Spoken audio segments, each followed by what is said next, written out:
लोग टेस्ट दे देते हैं, उसमें सिलेक्शन भी हो जाता है। इस प्रोसेस में कोई खामियां नहीं होगी, इसकी गारंटी क्या हरियाणा सरकार लिख के हमें दे रही है। टेस्ट इससे पहले नीट का, जेई का और बहुत जो टेस्ट हैं वो हमारे 1 साल से पेंडिंग है इस कोरोना महामारी के चलते। और सरकार कहती है अगस्त में हम टेस्ट करेंगे। हम कहते हैं कि सरकार टेस्ट नहीं करवा पाएगी, इतना इंफ्रास्ट्रक्चर हमारे सरकार के पास नहीं है। सरकार के सामने एक एक्सपर्सन है कि वो लोग जो चले गए उनका टेस्ट क्या स्वर्ग में जाकर के लेगी, और नहीं लिया तो उनके साथ अन्याय है, वो परिवार कहाँ जाएंगे। हम इस बात को लेकर के कतई संतुष्ट नहीं हैं। क्योंकि हम उस प्रक्रिया से पहले गुजर चुके हैं।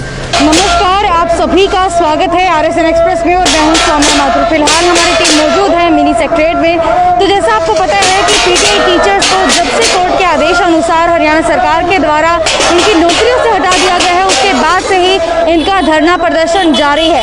आज अगर हम लोग बात करें तो आज इनके धरने प्रदर्शन का 25वां दिन हो चुका है और कल ही सरकार की तरफ से दिशा निर्देश आए हैं कि पीटीआई टीचर्स का आने वाली 9 अगस्त 2020 को दोबारा से एग्जाम लिया जाएगा।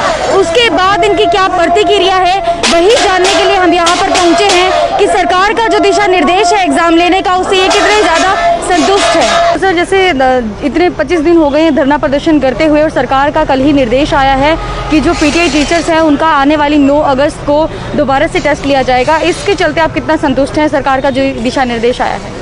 ऐसा है, हम आपके मीडिया से 3 प्रश्न पूछना चाहते हैं सरकार से। पहली बात तो टेस्ट की बात आप कर रहे हो। टेस्ट इससे पहले नीट का, जेई का और बहुत जो टेस्ट हैं वो हमारे 1 साल से पेंडिंग है इस कोरोना महामारी के चलते। और सरकार कहती है अगस्त में हम टेस्ट करेंगे। हम कहते हैं कि सरकार टेस्ट नहीं करवा पाएगी, इतना इंफ्रास्ट्रक्चर हमारे सरकार के पास नहीं है। दूसरा, ये महामारी भी लगातार बढ़ रही है, घट नहीं रही है इस अवस्था में जो टेस्ट करवाने की बात है। दूसरा प्रश्न हमारा ये है कि जो हमारे लगभग 38 से 40 साथी ऐसमय काल का ग्रास बन गए, उनके घर वाले एक्स ग्रेसिया ले रहे थे, सरकार ने तुगलकी फरमान जारी करके उनके एक्स ग्रेसिया बंद कर दी। उनको सरकार इस टेस्ट के माध्यम से कैसे न्याय दिला पाएगी? सरकार के सामने एक एक्सपर्सन है कि वो लोग जो चले गए उनका टेस्ट क्या स्वर्ग में जाकर के लेगी, और नहीं लिया तो उनके साथ अन्याय है, वो परिवार कहाँ जाएंगे? तो सर, क्या होना चाहिए आपके अनुसार? टेस्ट ना लेकर सरकार अपनी विधायी शक्तियों का प्रयोग करके इन साथियों की 10 साल की सेवा का अनुभव देखते हुए, और कहीं भी कोर्ट ने इनको दोषी नहीं ठहराया, न्याय प्रक्रिया जो चयन प्रक्रिया है उसमें दोष है, तो जो साथी हमारे जो रह गए कोर्ट में गए हैं, जो 68 साथी, उनको भी सरकार समायोजित करे। क्योंकि उतने साथी कुछ जो रिटायर हो गए, कुछ हमारे बीच से चले गए, वो पोस्टें आज खाली हैं और भी सैकड़ों पद खाली हैं। केवल 68 लोगों को समायोजित करने की बात थी, सरकार उन 68 के बहाने इन लोगों को सबको प्रताड़ित करना चाहती है। और तीसरी बात ये भी है, जो आज भर्ती करेगी आने वाली सरकार क्या उसको वैलिड मान लेगी? क्या वो भर्ती वैध हो जाएगी? कितनी भर्तियां हैं जो सरकारों से चैलेंज हुई हैं, लेकिन सरकारों ने अपना सकारात्मक रुख अपनाते हुए उनको लागू रखा है। तो हमारा तो ये मानना है कि सरकार इस भर्ती को टाल करके अपनी विधायी शक्तियों का प्रयोग करते हुए इनको भी रखे। जो 68 लोग हैं लाइन में, उनको भी सरकार समायोजित करे। जैसे हरियाणा गवर्नमेंट ने 1983 जो पीटीआईज थे, स्टार्टिंग में हम सभी प्रोसेस से लगे हैं और 10 इयर्स के बाद सरकार का फैसला आता है कि वो फिर से इस प्रोसेस को दोबारा करेगी और टेस्ट लेगी, तो ये मुझे किसी भी तरह से न्यायसंगत नहीं लग रहा। और मान लो टेस्ट दे देते हैं, उसमें सिलेक्शन भी हो जाता है, इस प्रोसेस में कोई खामियां नहीं होगी, इसकी गारंटी क्या हरियाणा सरकार लिख के हमें दे रही है।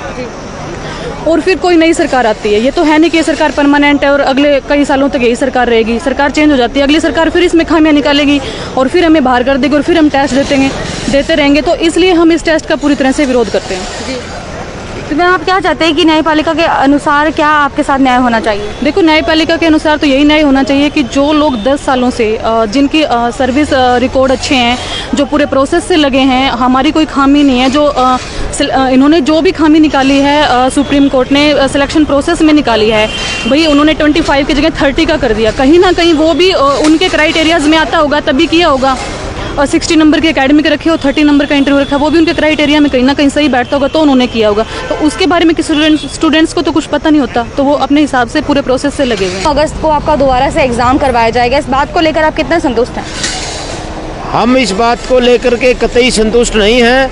क्योंकि हम उस प्रक्रिया से पहले गुजर चुके हैं और बार बार किसी अध्यापक का ही नहीं बल्कि किसी सरकारी व्यक्ति का बार बार टेस्ट लेना वो इजिबल हो जाता है जब उसने वो डिग्री और डिप्लोमा कर लिया है, तो वो उस जॉब के लायक है। और बार बार जो है ना टेस्ट, हम इस टेस्ट का विरोध करते हैं। जी आज हाँ जी, आज शाम को 4 बजे हम उसकी प्रतियों का दहन करेंगे। जो सरकार ने जो आदेश जारी किया, और हम इस टेस्ट का पुरजोर विरोध करते हैं। जी, अगर ये टेस्ट होगा तो क्या नुकसान होगा और क्या आपका फ़ायदा होगा? इस टेस्ट में हमारे लिए सरकार ने किसी भी प्रकार का कोई लाभ अलग से नहीं दर्शाया। जैसे अगर पहले किसी भी सरकार ने चाहे भर्ती की है, एक्सपीरियंस के आधार पर उन व्यक्तियों के मार्क्स बनते हैं, और पहले भी टेस्टों के अंदर जिन लोगों का एक्सपीरियंस था उसके आधार पर उन लोगों का चयन हुआ है। अगर सरकार की नीयत स्पष्ट और साफ होती हमारे को भर्ती करने की, तो हमारे को इस टेस्ट में भी लाभ देती। ये भर्ती सरकार करना नहीं चाहती, इसलिए उन्होंने इस प्रकार की कोई भी सुविधा हमारे लिए नहीं छोड़ी, और हम इसका विरोध करते हैं। जी, तो सर आपको क्या मानना है कि जैसे इतने साल का आपका एक्सपीरियंस हो गया है, उसी बेस पे आपके जो टेस्ट है उसमें क्वेश्चंस आएंगे और उसके हिसाब से ही आप आंसर दे पाएंगे, फिर देने में खराबी क्या है सर? आप क्यों नहीं देना चाहते इसको?